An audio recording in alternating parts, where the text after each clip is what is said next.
This video is based on the Bloomsday Lecture that I delivered on behalf of the James Joyce Tower Museum on the 12th of June 2025. The lecture is about my project, JJ21K, Discovered Dublin by Reading and Running, where I turned James Joyce's four major literary works into half marathons, how and why I did it, what I found out, and what my future plans are. It was a huge honour to be asked to give the lecture, and I would like to pay particular thanks to the curator of the James Joyce Tower, Alice Ryan, as well as Andrew Basquille. I'd also like to thank Aisling Donnelly and all the staff at the Dún Laoghaire Rathdown Lexicon library where the lecture was held. If you have any questions, pop them into the comments and I'll do my best to answer them. I hope you enjoy the video. Thanks for watching. Hello everybody, I'm Barry and I work at the School of Art and Design where I'm head of design. In 2014 I turned Ulysses into a half marathon, and in this lecture I'm going to try and tell you how and why and some things I found out. And I was driving up to St Mary's Abbey. I was very fortunate that one of the fine arts students had asked me to say a few words. It's always an honour to be asked to say a few words before a talk at St Mary's Abbey, which is beside Capel Street, and I was listening to Dubliners by Jim Norton in the car. This phrase struck me. Little Chandler is walking down. He's come down from the King's Inn. He's walking down towards Capel Street. And for the first time, his soul revolted against the dull inelegance of Capel Street. This is Bolton Street, where I studied architecture. Bolton Street, as you probably all know, adjoins Capel Street. And I thought, well, Capel Street was pretty dull in my time, in my time in 1980 in the School of Architecture. It was dull in Joyce's time.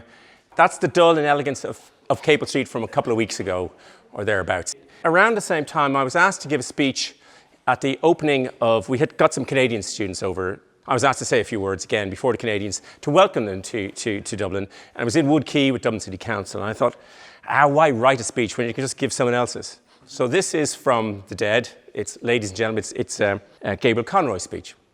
But he talks about a new generation is growing up in our midst, a generation actuated by new ideas and new principles. It's serious and enthusiastic, and he goes on, but the bit I love, he says, but we're living in a skeptical, and if I may use the phrase, a thought-tormented age.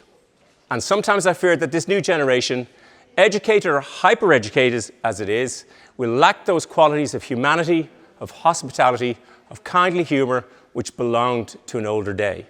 Now, I could have written this, any of us could have written this, and so I thought, well, does Dublin change all that much? And I decided to discover James Joyce's Dublin by reading and running. To go out running around and compare the Joyce of today and the city of today to what it was like in Joyce's time, because he sort of wrote comprehensively about the city, which we'll go through. So I did a little bit of reading, thought, well, I better brush up, have a go at Dubliners, a portrait, Exiles, Ulysses, Finnegan's Wake.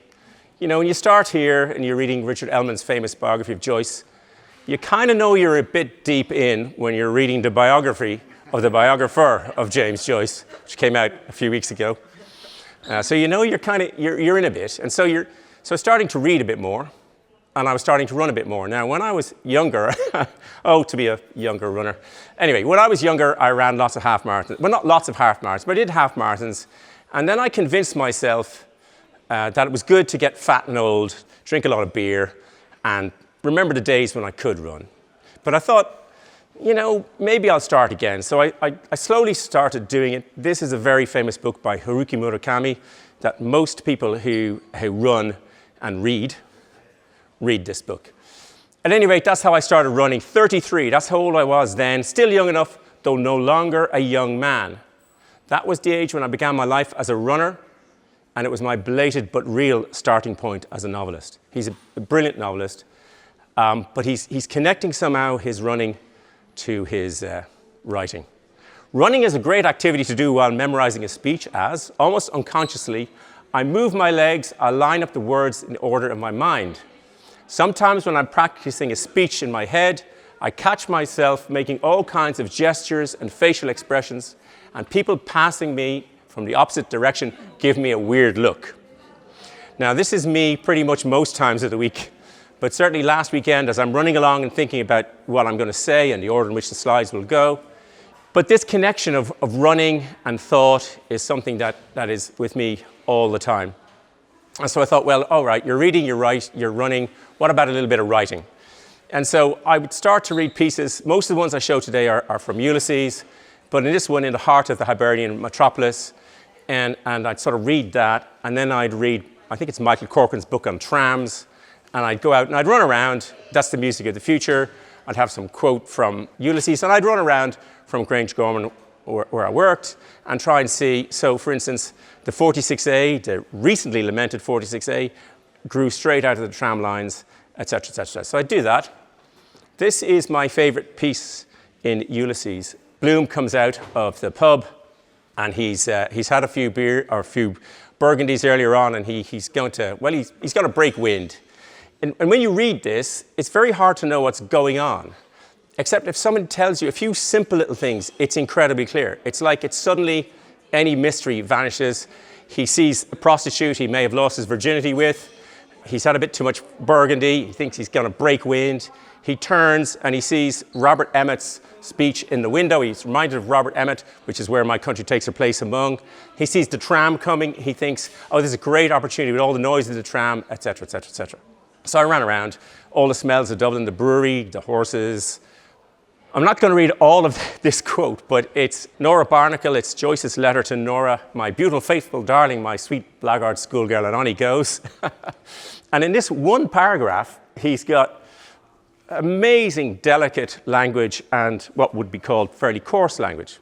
But what interests me in this is that and again, I'm running around to Eccles Street. So he goes down to Eccles Street in reality to find out from his friend J.F. Byrne at 7 Eccles Street that he wasn't cuckolded by his friend, his so-called friend, previous years. In fact, he wasn't cuckolded. And he writes a novel where he sets one of the main characters being cuckolded in the exact house. And I'm thinking, wow, what's in this man's mind? I read in the papers that somebody had crossed Dublin without passing a pub. And I thought, right. And I didn't like, it was, some guy worked on a computer program, didn't impress me much, the route. I thought, nah, I'll have a go. So I spent a bit of time running around trying to cross Dublin without passing a pub.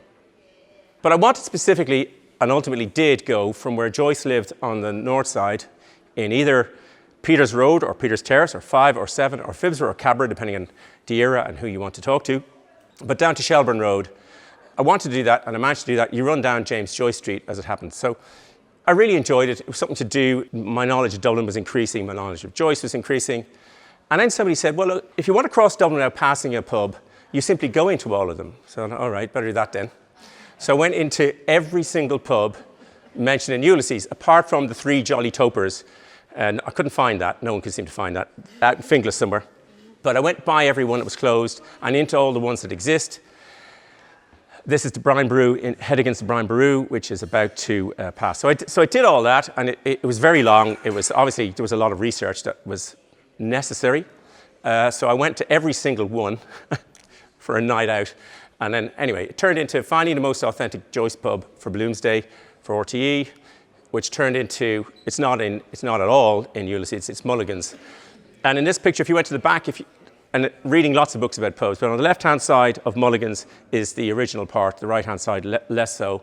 And if you went into the back room, the little light up, the fan and the security camera might give it away, and me in the reflection, but it won't have changed that much from when people were arm wrestling inside Mulligan's. And this is a geo-trace of where I ran. Point of this was that if you look at all the pubs, the Brian Boru is up in the top, there's one over in Ringsend, the Oarsman, you go to Paddy Cullen's, all of these various places. But what you can see from this image is the comprehensive nature of Dublin to where Joyce, and this is only a tiny fraction of what he knew, and this is just the pubs. And when you're running, you get injured. It's just one of these things, not often, thankfully, but you get injured. And so when I get injured, I go onto an indoor bicycle. And I had thought about going around all of James Joyce's houses, all the houses he lived in. And I thought I'd do that. I can't run around them. I might be able to, but it's 60 kilometers plus. So I thought I'd cycle around them. And this is the route trap. So you can see a little blue dot moving across from the triangle that is Brighton Square all the way down to Bray, coming back to Leoville in Blackrock, and then descent into the north side, and you'll see it running around and all that. We cycled around that, myself and my friend Con. It took us about 3 or 4 hours. Along the way, we went through every house, and I wanted to find where this house was, which is 13 Richmond Avenue. And I had heard that it didn't exist. And I thought, well, I better find out where all these houses were. And I had to go to visit them all. So it's going to be, I didn't just want to cycle up and down some street and said, I live there somewhere. So I went to the library, and I may have seen sane at the start. This is the almanac from 1800, 1810, 1820, and 1830. There's no reference to the street. Pettigrew and Elton in 1834. People begin living there. 1835, 1836, all the way to 2012, when Tom's stops, at least the ones in the library stopped.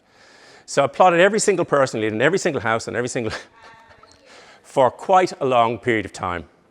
And this is where Joyce lives, number 13. He lived there. It's now number 10. The road has been renumbered many times, the plot's subdivided. And along the way of all of these different people, in this house number 13, was a man called Thomas Burgess, who's living there in 1873.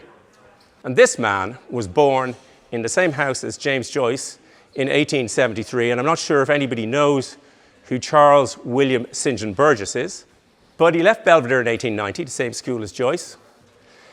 He enrolled in a pre-medical course. He says Cecilia Street, but it's Cecilia Street, where Joyce also went. However, it seems that due to his family's ongoing financial difficulties, he terminated his education. He's better known as Cathal Brugha.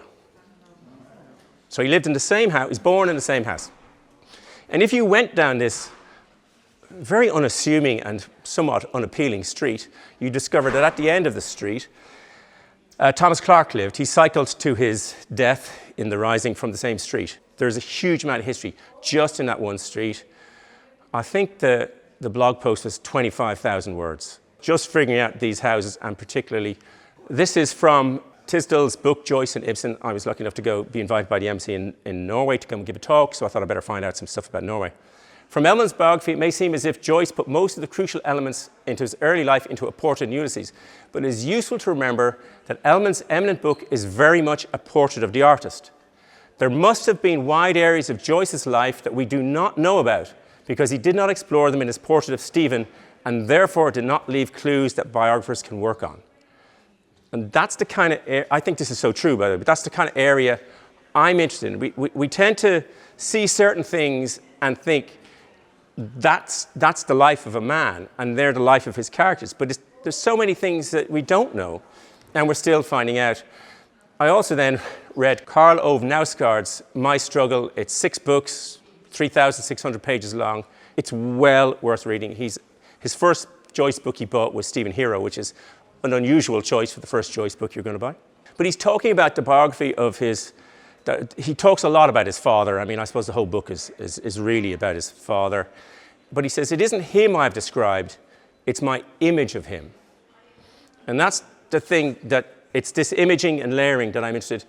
I also was laughing the other day because when I put his name into the spell check, it came out, when I was doing this, it came out as, or spell check said he was now scarred, which if you've read the book is probably a reasonable pun on his name. All of these things are overlapping, by the way, so it's not like the things I'm showing you are sequential. But I read that this guy, Jeremy Wood, had flown around on Ryanair flights. I don't imagine he had airplane mode on, but he got a GPS track of a star shape. And he did this certainly before 2015 when I started on this project I'm about to show you.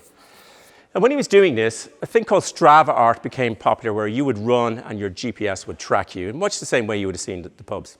And I thought, I run around, I should run Joyce. On the right-hand side, it's January 2015, and I'm trying to figure out how you would run Joyce and not get lost and confused. And I'm trying cursive writing, and I'm thinking, I'm going to get this is getting a bit out of control here. And I'm wondering about this. And time moves on, and I'm reading this, or rereading this, or thinking about this. And Bloom goes to Sandymount Strand, where he writes, I am a, in the Nausicaa episode. And I thought to myself, that'd be a lot easier to do. I could lay out some cones, and I could run, and I'm third, and I'm now in August. I mean, this is how long these things take. So it's now August, and I'm thinking I could run I am a. That'd be a bit of fun. Just over here is the Star of the Sea Church, and was all sand in Joyce's time. So where the I am a takes place is right out here. Now, if you went there today, you'll see that the park is there, the Sean Moore Park. And I thought, well, why don't I run it where it was written. I am Al, I'll do that. And so I'm working at the page. I'm doing some spreadsheet about where Joyce lives, which we come to. And I happen to go down there to Shawmore Park, and I see all the floodlights. And I'm thinking, oh, that could come in handy.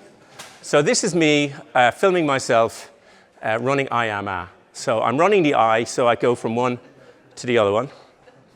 And then I turn around, and I now go towards this one. Right, but halfway across, it's a gap hitch. I turn across to go towards to make the A. And anyway, and so I did all this. I started at the start of the Sea Church, ran by where he spent the night of the 16th of June, 1904. And then I did the usual, and I ended up talking about this as a project at this. And then obviously, well, not obviously, but Stephen says, am I walking into eternity on Sandymount? And I'm thinking, well, have I run into eternity along Sandymount Strand? I mean, Bloom faces the sand, the tide comes in and washes it out. And that's ephemeral in itself. Now, I've bad news. Bloom did not exist, by the way. So he wasn't really out there. But it's the same level of ephemerality. Did I even do that? But Google says I did it. That's what I was interested in. And at the same time, this was going on actually before that, I decided to turn all James Joyce's Four Major works into half marathons. Now, I'm not exactly sure why I did this, but it was all tied to this thing. And the idea was that you would start somewhere and run somewhere else, and that might relate a little to the book and be something that was interesting. So from the tower to Glasnevin Cemetery, one of the furthest northernmost points in the book, and to his parents' grave. Also, many of his siblings are in here, but they're not mentioned. Dubliners, I thought, would be about death and moving westwards. So I started at Sydney Parade, where Mrs. Sinico is hit by the train and goes to the Wellington Testimonial or Memorial. A portrait of the artist as a young man, I thought, well, I'll start in Blackrock Park. The filming here is very crude. It'll get better. So I'm just running down with my iPhone down to where Stephen, right down the corner, when you'll see the Dart come, because his trainer is there just close to the Dart station. It's not the Dart station at the time, it's the railway station. But I did that, and then it ends at the end of the Bull Wall, where I always think the novel ends. It doesn't end there, but I always think of it of a departure point. You've passed the point of the bird girl, and it's certainly for me in my lifetime, it's been many a departure point has been out that way on the boat to England. So I was thinking that. A guy came over from America to run that recently and told me he really enjoyed it. And then Finnegan's Wake, you think, oh, right, well, what am I going to make of that? And it's the hardest novel in some ways. It's definitely the hardest run, but it didn't take long to figure out. River run past Even Adams by Swear of Shore and Bend of Bay brings us by commodious vicus of recirculation to Hoath Castle and environs. Now, it took me an operation on my right knee and a lot of goes. I could do it now without any bother, to be honest. But it was really hard. This was a real challenge. And you go over there, and that's just part of the way on the way up. You go up really, I don't go the normal road, you go higher. So. And then I thought, well, I haven't done this yet. I hope to do this during the summer, the Finnegan's Wake Marathon, because you get out and guess what? You just turn around and go all the way back again. So it'll make a great marathon. The plan is to go out, rest and recover, eat, drink, and run back. Anyway, we'll give it a go. And I also want to do the Finnegan's Wake Triathlon, and this is tricky because it involves swimming in the Liffey at night. It's all planned. So if anyone fancies to swim in the Liffey at 4 a.m. on Bloomsday, I'm your man. We get on our bicycles, we go around Hoath, and then we come and we run 5K in the park. I am serious about doing this. To go back to the original Ulysses one, I thought to myself, well, if you're setting up a half marathon, it needs to be a race. I thought it'd be a race. And then I thought, well, who would win such a race? What would be the point? Years ago, I was involved in the design of Sonia O'Sullivan's website. And I thought, well, what if it's Sonia? She's really fast. I don't know anything about her knowledge of Joyce. I thought maybe she knows. And then I thought of David Norris, and I thought David probably wouldn't win the race. But between the two, there's some sort of balance. And so I decided that there'd be a handicap, and there'd be easy questions and there'd be hard questions. And so an easy question, you get a minute off your time, if you got it right. On a hard question, you get 3 minutes off your time. Now, I made up this. I didn't do any strategic, would it be 3 or 4 minutes? We'll give you an example of an easy question is, what's Bloom's first name? I really, really hope you all know what that is. What's his second name? Paula.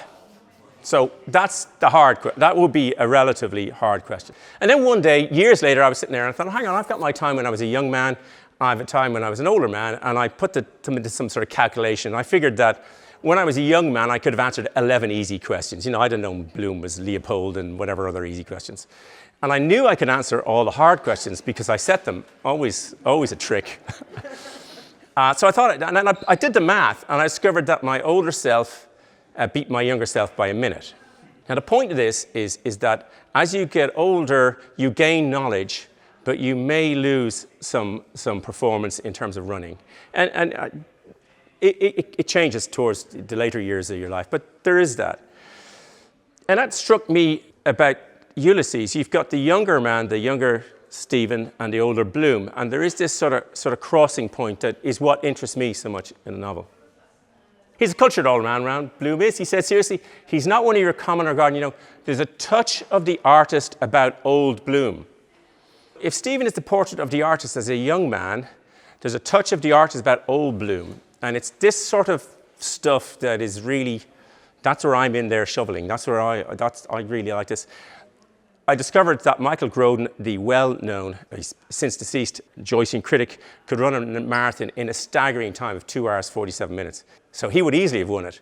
But there's probably someone out there who could give him a run for his money, and I don't know how much his older self would have beaten his younger self, etc. Where Joyce went, who he met, and what he meant them influenced his work. This is, again, I'm shoveling away here. Portrait of the Artist Young Man, Dublin, 1904. Now, these are based on Joyce's dates in the books. 1921 for Ulysses to completion, published in 1922. But we're going from 1904 to 1921. Writing a portrait of the artist young man commences. James Joyce is 22 in 1904. When writing finishes, James Joyce is 39. So you've got a span of a person writing about Stephen Dedalus, 22, 39. 22-year-old Stephen Dedalus and 38-year-old Leopold Bloom. Those ages almost exactly match the period that Joyce is writing these things. So this is a spreadsheet where I've got every month of Joyce's life going that way, and where he lived and what he was writing going that way. Yeah, I know. I should get out more. And largely based on Norman's book, James Joyce Chronology. Joyce writes Nausicaa when he's 38 years old. Leopold Bloom is 38 years old in Nausicaa. They're both back where I am is going on. This is the Universitätsstraße in Zurich. Running up the hill to James Joyce's grave was something I wanted to do in the Flunturn Cemetery. Took a bit of doing, but anyway, we got there, running past Universitätsstraße in Zurich. Now, when he lived here, he was 36 years old. And out the back window, he sees a woman, Fräulein Martha Fleischmann. And this is from one of her letters. According to her account, she first met him in the autumn of the year 1918. Joyce's family then lived at Universitätsstraße and she at Kulmstraße, not much more than a stone's throw from each other. She lives out the back. He sees her. I think he probably deliberately bumped into her. Joyce then apologized in German, probably more likely Swiss Deutsch, and said that she very strongly reminded him of a girl he once had seen standing on the beach in his home country. He's reminded of a woman standing on a beach in his home country. So who is this woman? So if you go back to a portrait of the artist, and we go right back to where we were, looking out to sea, a girl stood before him in midstream, alone and still, gazing out to sea. She seemed like one whom magic had changed into the likeness of a strange and beautiful seabird. Her slate blue skirts were kilted boldly about her waist and dovetailed behind her. Her bosom was as a bird's, soft and slight and soft as the breast of some dark plumaged dove. But her long fair hair was girlish and touched with the wonder of mortal beauty her face. Lovely. She was alone and still, gazing out to sea, and when she felt his presence and the worship of his eyes, her eyes turned to him in quiet sufferance of his gaze without shame or wantonness. Long, long she suffered his gaze, and then quietly withdrew her eyes from his and bent them towards the stream, gently stirring the water with her foot hither and thither. Now, if you look at the language in this and the worship of his eyes, there's a sort of godlike sort of going on. Now, fast forward to Zurich. Joyce had this friend Budgeon, and he arranges some bizarre assignation with Martha Fleischmann. He persuades Budgeon that he's doing some sort of artistic thing. Get her around and we'll, and then you bugger off. That's essentially what's going on. Budgeon agrees because he thinks, it's an artistic project. I don't like the sound of this, but I'll suffer it for the art. So he gets Martha around. I agreed, and Joyce hurried off to fetch Martha. He couldn't have had far to go, for in a few minutes I heard steps in the yard, then on the wooden stairs, and then on the wood floorboards of the passage. An unmistakable break in the rhythm. So Martha was lame. So this woman that James Joyce has seen before he starts writing Nausicaa is lame. Why should I regret my talent? I haven't any. I write with such difficulty, so slowly. Chance furnishes me with what I need. I'm like a man who stumbles along. My foot strikes something, I bend over, and it's exactly what I want. And in this instance, he takes Martha. We're now on another beach on the south side. We're back on in Ulysses, and we're back in Sandymount Strand. She would fain have cried to him chokingly, held out her snowy, slender arms to him to come, to feel his lips laid on her white brow, the cry of a young girl's love. A little strangled cry wrung from her, that cry has rung through the ages. And then a rocket sprang and bang, shot, blind, blank, and oh, and then the Roman candle burst, and it was like a sign of oh, and everyone cried oh, in raptures, and it gushed out of it in a stream of rain, gold hair threads, and they shed an ah. They were all greeny, dewy stars falling with golden, oh, so lovely, oh, so sweet, sweet, soft. Now, we're all grown-ups here. Bloom is masturbating. This is what's going on. I'm not sure that in his imagination he's not the only one, but however, this is very different to what's been going on the other side of the city many years previously. It was darker now, and there were stones and bits of wood on the strand and slippy seaweed. She walked with a certain quiet dignity, characteristic of her, but with care and very slightly, because Gertie MacDowell was tight boots, no, she's lame, oh. So he's writing this a year or 2 years after he's seen, or a year after he's seen Martha Fleischmann. Suddenly, Gertie MacDowell is lame. And you know, if you go back to a portrait and see what Stephen's view, the young man's view of the bird girl, heavenly God, cried Stephen's soul in an outburst of praying joy. And what does Bloom say? Hot little devil all the same, I wouldn't mind. And it's this comparison between the two that is interesting to me. Joyce creates these models. He takes Martha Fleischmann as a model, and he takes people and he places them. She changes people's religions, real people, changes their religion, moves them around the place, changed dates, times, for his artistic purposes. Alan de Botton wrote The Art of Travel, and I like this 2 quotes in this. If we are inclined to forget how much there is in the world besides what we anticipate, then works of art are perhaps a little to blame, for in them we find the same process of simplification or selection at work as the imagination. So it's this curatorial pieces that people are choosing, saying what Tisdall is saying, he's choosing these things. He says, in another paradox, it seems that we may best be able to inhabit a place where we're not faced with the additional challenge of having to be there. And that's one of the things, is Joyce is writing this stuff, but not being here. Erwin Schrödinger, De Valera invited him to Ireland, or he worked in Merrion Square, which is where this is. But Schrödinger is famous for having a thought experiment with a cat. And so you put a cat in a container, you put off a device that goes off randomly that will release a chemical that will kill the cat. You close the lid. You do not know if the cat is alive or dead. The cat could be simultaneously alive, or you can at least think of it as being alive, or think about dead until you open the box. But when you open the box, you know for certain. And that's how I think of Joyce playing with the city and what he's trying to do. I decided, all these things are about me having fun with his stuff. I mean, get my own back. Initially, I had to learn to use WordPress, which is a piece of software to try and do the blog posts, and then commissioned a company called Unthink to design it. And I love this. So the JJ, the 21K, is a half marathon 21K. I only realized this the other day because I was looking through their early notes. The curve is based on his glasses. I always liked the 21. It always reminds me of bridges and the Liffey and things like that. And they're the kind of things I think about.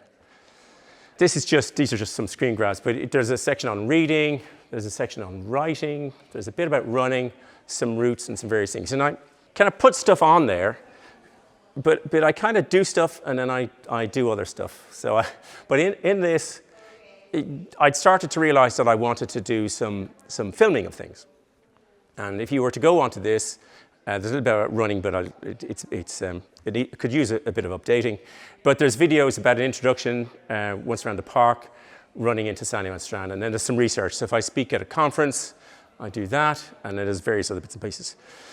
And along the way, because when I was spending a year and a half in the library, I wasn't running enough, and there's this sort of balance.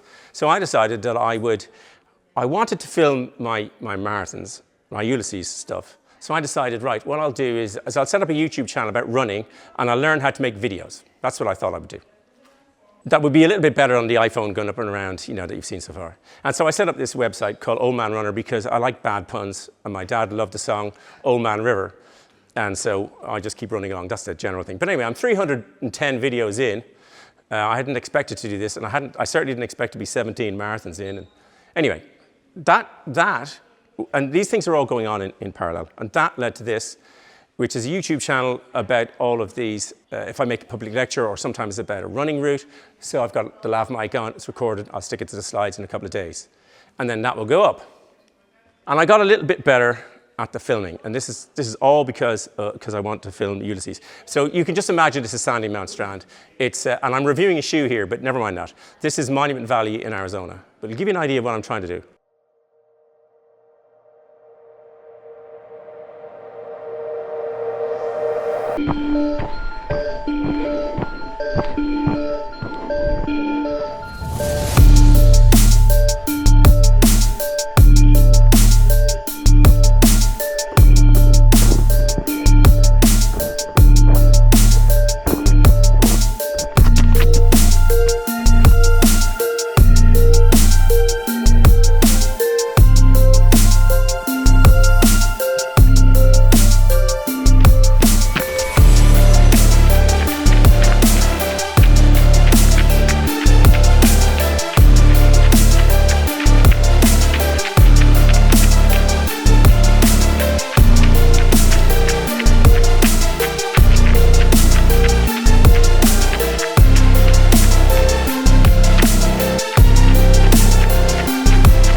All I could think of when I was running down the valley was, I've left my bag behind a bush somewhere.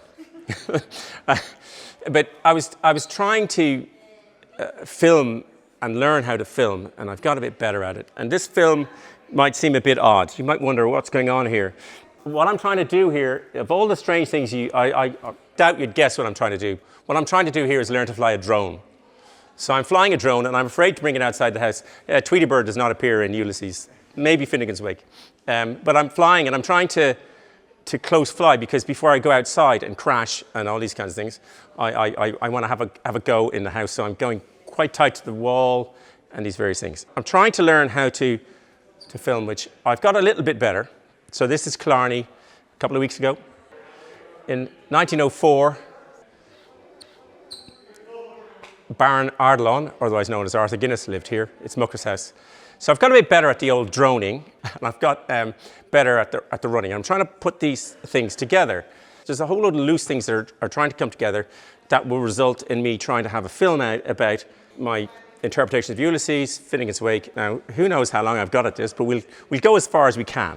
But in much the same way that I didn't think when I started out with the little bits that I was doing, of little bits of running around Dublin looking at one particular thing, I didn't know that it would end, and I certainly didn't know I'd end up here. And I didn't know where it would go. And for a couple of years, I've been thinking about trying to film the Ulysses things, and I thought, well, I can't go to one giant step. But then Joyce didn't either. He released things in sort of things. So I decided that I'd set up another website, another YouTube channel, which will be about the curatorial decisions. And so, for instance, using Joyce and AI, that's a plan I want to do. Filming at the start, I was telling Alice earlier, to start the opening, I know I want to be high up above with the drone above the tower, so that I can see the Bray head, and then down, and then zoom down or fly down to me, then a head cam, and then run around the spiral stairs, and then out, and then down, and you know. But to do that, I'm going to do it in small little areas. And so I started a YouTube channel, which should have started live at 6. It pretty much says something similar to this. It doesn't say anything interesting, but other people. And in the glorious tradition of bad Joyce puns and rejoice, multiple Joyce. I realise here they have 2 copies of that. But at multiple Joyce, there's a whole load of other ones. But anyway, it's called Making Joyces. So the question is, making Joyces what? But it's where I've no idea where it's going to take. I have absolutely no idea. What I do know is by telling you I'm going to do it, it'll force me to do it. That's one of the things. So, which is pretty much what happened the last time. I told a guy I was going to make a video about shoes and he laughed. Anyway, here we are. Thanks very much.